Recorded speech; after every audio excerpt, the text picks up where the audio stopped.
We are again so honored to have for our post-screening conversation director Alexi Bloom, Emmy award-winning director. Just came in from New York. She's tackled WikiLeaks, Roger Ailes, fantastic film about Carrie Fisher and Debbie Reynolds, Bright Lights, and is now, of course, directed this fantastic film, The Bibi Files. And we are deeply honored and grateful that none other than Tom Friedman is going to moderate this post-screening conversation. Well, Alexis, thank you very much. It's a lot of thoughts go through my mind in watching that film. The first is that I've had a saying for a long time that why I watch Israeli-Palestinian relations so closely is that Israel is to wider trends in the West what off-Broadway is to Broadway. And it's hard not to look at that film literally today in America and not think that Bibi Netanyahu and Donald Trump are brothers from different mothers.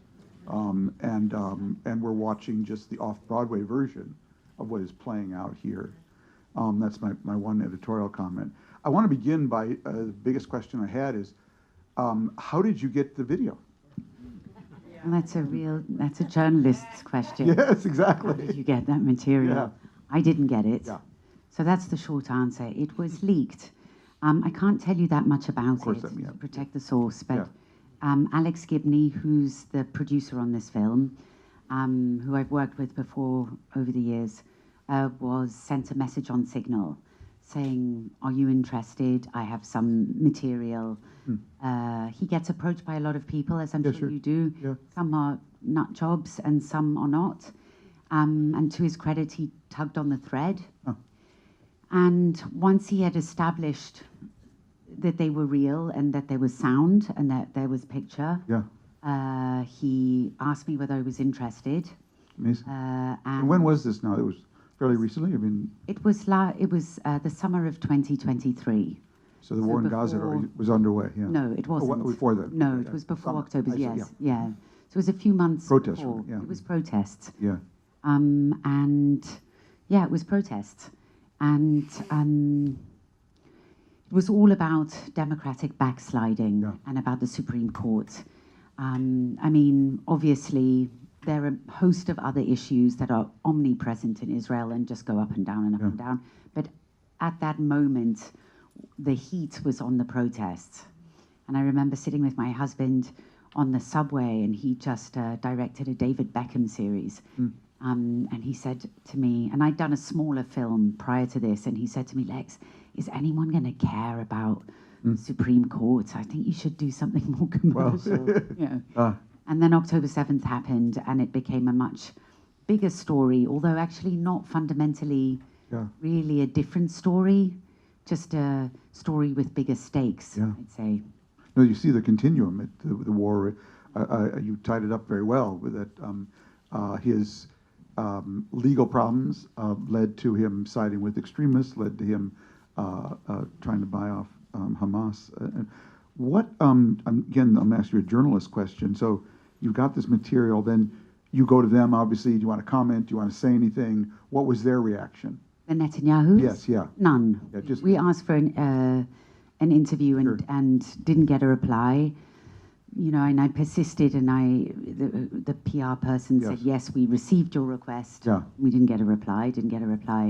And you know, actually, when I was really pressing them at that time, Netanyahu did an interview with Dr. Phil, and we shared a sound recordist, my fantastic Israeli sound recordist on this, who's a veteran. If anyone ever needs a sound recordist, did the interview for Dr. Phil as well, and he called me afterwards. He was like, "Lex, he's never doing your film. Yeah. He likes to have a bubble bath." Yeah. And that was the Dr. Phil interview.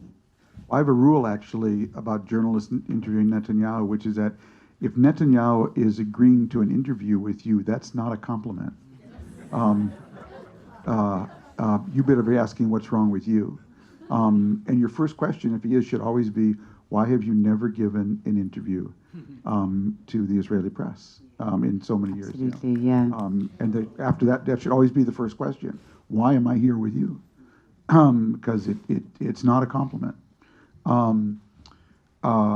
What has it been shown in Israel? It's been pirated widely. Interesting. It's been, yeah. It is, we cannot legally show it in Israel. There's a law, a privacy law actually, that I prevents see. The distribution of interrogation videos without the consent of the people in them. Oh, I see. So I think it would Interesting. be doubtful they Yeah. would give us that. So we have not officially distributed it, and we cannot Yes, legally. It's not that he's banned us, it's Right. just a law yeah. that widely applies. But that's interesting. it has spread like wildfire, and we know that Yeah. because we have these, digital security Sure. companies who are faced with the rather daunting task of trying to take the sites down, and they can't. They just pop up all over the place, and my cameraman lets me know every time somebody WhatsApps him, Yeah. offering the film, and he's offered all the time. Yeah. So, unofficially and off the record, I'm delighted. Yes, sure. I know all the narrators. I mean, Nimrod and Ami Ayalon, but the journalist who tell us about him, the relationship with him, the Israeli journalist who's the core narrator. Raviv Right, Drucker. yes. So Raviv was brought on very early as well to help us make sense of this interrogation footage. I sort of think about him like, if you're doing the feature film, he's the cop who puts all the photos up and like connects it with bits Yeah. of string. You did a very good job of that. Yeah.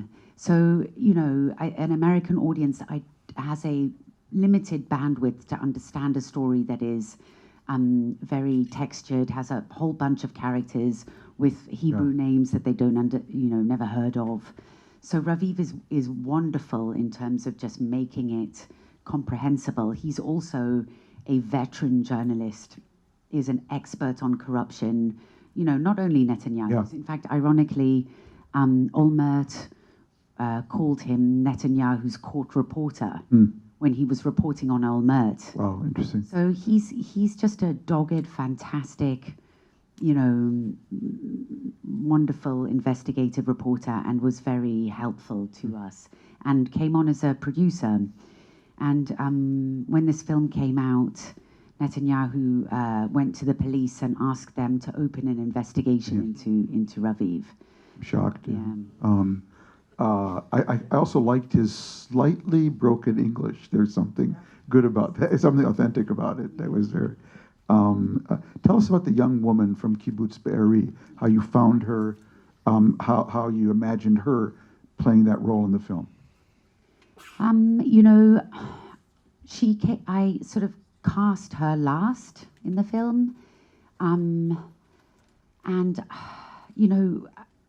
it was the last piece was October 7th, and who to get to kind of narrate that, and it was almost crippling in a way, because there's so many amazing people who were involved in October 7th, either as victims or as people who rushed to help. Amir Tibon is a fantastic journalist whose father came. So there was like this, hundreds, 1,000 great stories. And I thought, should I get somebody from the military, or, I just didn't know. And as being in, I'd seen Gilly in a small video on X on October, I want to say the 11th. A local Israeli had gone into the hotels in Eilat, and she was just doing like vox pops with all sorts of people who, from the kibbutz, who were in the hotels, saying, "What do you think of the war in Gaza? What do you want?" And there was a whole range of reactions, but Gilly just was head and shoulders above everybody else in her conviction. She was speaking in Hebrew. I actually didn't know that she spoke English. Interesting. But she was, I sort of had the feeling, I was like, I hope she's in the Knesset one day. Yeah, very authentic. She was so powerful, and in Hebrew, she's just an unstoppable force. And it stayed with me, and I spoke to a bunch of other people and everything, and it sort of, you just trust your instincts on these things. You know, I kept on coming back to her, and I thought, you know, she's young, she's lived there her whole life. The situation is Israel is not about the military. It's about real families, and it's about women, and it's about children, and it's about mothers whose children are serving. And to leave it to the military to explain is a mistake. And I think it's too often done. It's like a very macho space, the Middle East. And I thought, you know, just got to get somebody who's a civilian to speak about their feelings on it. Are you Jewish? My dad is. So I always say to Jews, you tell me. Yeah. How does this whole experience make you feel as the daughter of a Jewish father? How does it make me feel? I felt an obligation to try and thread the needle as carefully as I could. I'm invested in this story. My dad is, you know, very proudly Jewish. You know, despite having married out the faith, he, you know, took us to Israel when we were little, and is, you know, gets very teary all the time, you know, about Israel. So I'm invested in it. It brought me closer to it. It's made me more proud of Israelis. Some Israelis that I met were just exemplary. You know, the phrase, and I know it's cliche, but in the darkness the light shines brighter. And it's so in some ways it's made me very proud, and in other ways I just completely despair more than I have before. How have American Jewish audiences or world Jewish audiences, Australian Jewish audiences, received it? I mean, pretty well. Nobody's accused me of being an anti-Semite, which I'm grateful for. You know, it varies. Varies. I think pretty well. It's had a good audience. People have engaged with it thoughtfully. Even if they disagree, there's been disagreement, but for the most part, people have engaged with it, and that's, you know, I'm open to the disagreement. I just ask that people engage with it, you know. Does it make you want to do another film now about Israel and the drama unfolding there? I don't know. I don't feel, to be honest, that comfortable about going back there now at this point. So I don't know, without being able to go and report there myself. I spent a lot of time there. It saddens me to say so, but there's a great film festival in Jerusalem, and even though they can't screen this film because of the interrogation footage, what they want to do is they want to get actors to read the interrogations. Amazing. So they were like, they're really into it, and they're approaching it in this very creative way. And I thought, I don't know whether I can go back for it.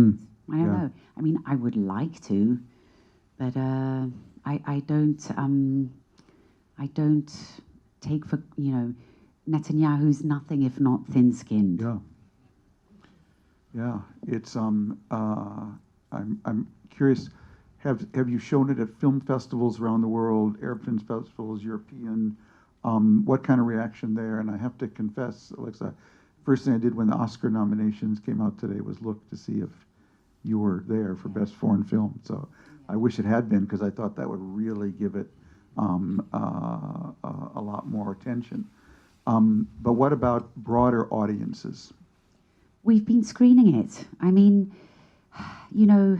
And will it be on like Netflix or somewhere where people can see it? It's interesting. Honestly, I found that audiences engage with it, and we should give them the respect to engage with it. You know, allow them to engage with it. Streamers are terrified.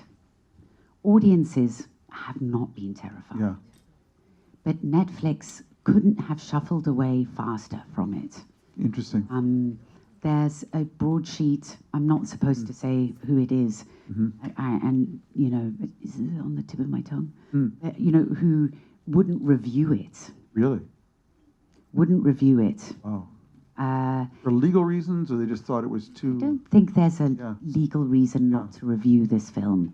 You know, the New York Times did poorly. I thought it was just a sort of bleh Interesting. review, not a bad one, just a sort of. There's a French term, one. schwach, we say, you know, which really means crummy. Yeah, just a thoughtless kind of one. But Yeah. there's another broadsheet that has a wall in its name.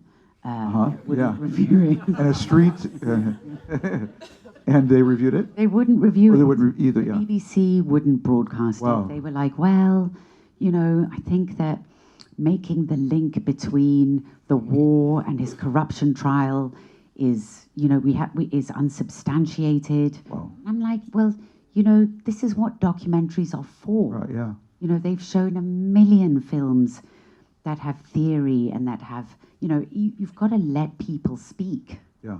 You know, it's not a science, but it's been so disappointing. If I put it in my column, is there a link I can link people to? Yes, I'd love it. Yeah. I'll buy you your body weight in martinis. So, we would. That's what we need. It's like grassroots at this point. Well, I was, you know, because when Alex sent it to me, actually Paul called him and said, you should send this to Tom. And I saw it and I just said, the whole world should be seeing this, you know. None of it was surprising to me. It's a narrative that really reflected my own view of how things were going. And I just sort of kept waiting for it to explode. Now I kind of understand why it didn't. It's this self-censorship. Yes, yeah. And it's, you know, you look at Trump and the people at the inauguration. You know, another film that hasn't got distribution is a film about unionizing at Amazon. Interesting. Yeah. Yeah. You know, but $40 million for the Melania Trump film. Yeah. $40 million? Yeah, yeah. What the hell are you going to spend that on? Yes, yeah. Crypto. We have time for a couple questions. I'm gonna let And let's Gail. thank you so much already for this incredible conversation. And let's make sure there are questions. I'm just being polite in advance. So, you have a question? Yes. As you were making and editing the movie, and as events unfolded in Gaza, at what point were you like, okay, we can finish the movie, or was there like a conflict of like, we should wait to see how things play out before we can finish the movie, or is like now the time to be done, like, because the events keep unfolding? It's a very good question, and you have to make a decision, and it's never an easy one. But if you sort of stand back, you can read the tea leaves. You have to sort of see a pattern. And even though the story is not over, and every time I see this, I have fresh understanding. This bit at the end about the West Bank, it was horribly prescient now. Oh, absolutely. And it wasn't horribly prescient 3 weeks ago. We felt a great urgency to get it out because people's lives are at stake. So we knew we were going to get it out. There was never part of me that thought, I'm going to wait till things have finished, because, you know, people's lives are at stake, whether it's hostages, whether it's people in Gaza, whether it's people in West Bank. It's urgent. And I don't think the story actually has changed that much. When Netanyahu was indicted, he made this terrible alliance, and that has led to this deadly game of dominoes. And the dominoes will continue to fall, you know, however they fall, and they'll fall in different ways. But the dynamic is essentially the same. You know, the morning after the election, his election in 2022, in December, I wrote a column, the lead of which was "The Israel You Knew Is Over." And I wrote that because I was the New York Times bureau chief when Kahana was elected to the Knesset. So I remember Kahana, then Israeli Prime Minister Shamir, walking out of the Knesset when Kahana would go to the podium. That's how he treated them. And I said in that column to my American Jewish brothers and sisters that you didn't go to Jewish summer camp with these people. They were not in the cabin in the Catskills next to you. You have never met Jews like this. They walked right out of the Second Temple. These are Jewish Proud Boys. And one of the things that's been so difficult for people to grapple with is that's who they are. And then you see the scene in Congress and this sort of unwillingness to grapple with what an extreme deformation, we're seeing here. And so all you can do is just, I in my own life, I've sort of given up on politics, but I still believe in physics. And 7 million Jews cannot control 7 million plus Palestinians. I don't know when the physics of that will bring itself to bear, but it will bring itself to bear. The apple does actually fall from the tree. It doesn't jump from the ground into the tree. Yeah. Question? Sure. Thank you. Thank you for the movie. I think this question is for both of you. I think Netanyahu's biggest corruption has been his refusal to sign the ceasefire hostage deal that he could have done months and months ago. What do you think worked for Trump for making him sign it now? Do you think Bibi is afraid of him for some reason, as many people say, or could it be that he hopes for something that he can gain from Trump? Thank you. It's a very good question. I think I didn't write this column, but it was in my head before the election to write it, just with so many other things to write, that the two leaders in the world who everyone thinks are voting for Trump are going to be really disappointed. One is Putin and one is Netanyahu. And it was for similar reasons that Trump wants a ceasefire in Ukraine. He just wants the war to stop. Putin wants a victory. Okay, Putin needs to justify having lost 600,000 killed and wounded, billions of dollars, all kinds of military equipment. In Israel, Trump just wants a Saudi-Israel-U.S. deal and quiet. Bibi needs to stay in power. So Trump's interests and Bibi's interests are in 100% contradiction. And that will, again, the physics of that will manifest itself. And I fully expect Bibi to go around Trump and try to appeal to evangelicals to, try to sap his strength. So, I'm pretty, would the evangelicals go with Bibi, not for Trump? I don't know, but I think he'll certainly try.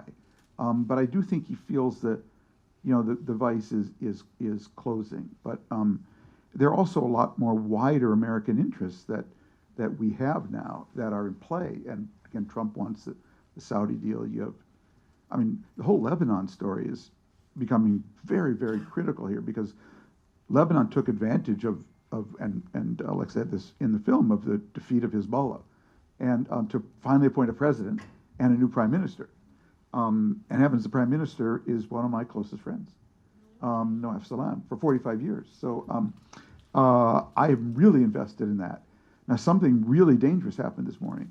Netanyahu asked the U.S. government, Trump personally, to let Israel keep 5 listening posts basically in southern Lebanon, to not fully withdraw. That is the oxygen for Hezbollah. Because Hezbollah justifies its whole existence by saying we are there and need our arms, which we actually use against the Lebanese people and government, to resist the Israelis. So I'm watching this is a real test. Will Trump go for this or not? Because if he does, I think that will also send us down a rabbit hole. So it's potentially the best of times you could really imagine, and the worst of times. But in my view, this Israeli government will never, ever, ever, ever, ever, ever, ever be a partner for any kind of two-state solution. So you can come to that conclusion early, you can come to it late, but that is the physics of it. And there's no Saudi, exactly. So something's going to give here. I'm sorry, but we need to actually Yeah. end because we have colleagues that need to close the building. So Sure. if you have one more question.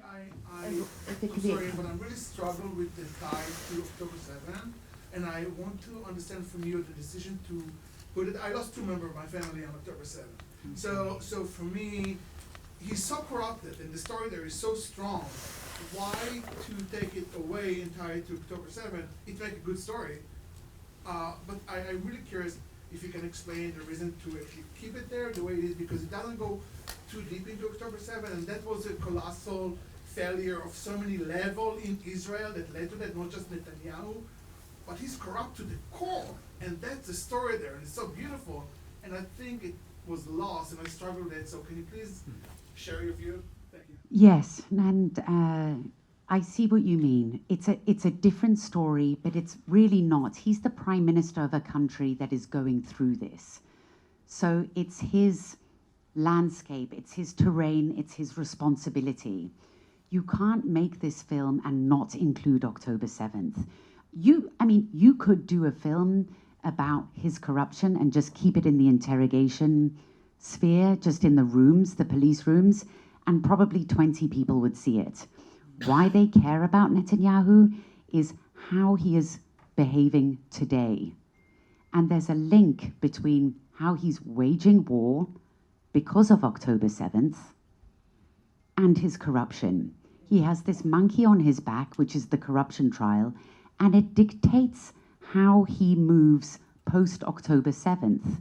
So unfortunately, they are, I think, as a filmmaker, all connected.